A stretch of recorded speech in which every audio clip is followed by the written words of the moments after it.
Welcome to the Slop Farm. Enjoy the video. You start by confirming the print area and removing stray content. First, set the print area to the exact range you want, because Excel prints anything inside that range. Next, switch to Page Break Preview to see where pages split. Drag breaks back if they extend into blank rows or columns. Finally, press Ctrl+End and inspect cells. Clear any accidental spaces, formulas, or formatting outside your intended sheet area. This prevents Excel from thinking those pages contain content. Once the area is correct, adjust scaling and margins so content fits without producing an extra page. Choose Fit Sheet on one page or enter a custom scaling %.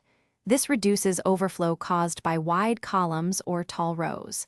Then check margins and orientation, sometimes switching to landscape or reducing margins by 0. 5 inches removes a blank page. Make sure to use Print Preview to verify total pages before you send the job to the printer, because that preview reflects how to finish, remove hidden formatting, and perform a final check.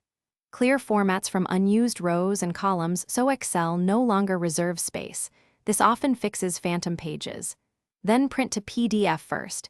If the PDF has extra blanks, the issue is in the sheet. If not, the printer driver may be adding pages. Also inspect header and footer sizes. Oversized footers can force an extra page. If problems persist, try resetting the printer settings or updating the driver to rule out device-level quirks. Thanks for watching. Consider subscribing if we helped you today.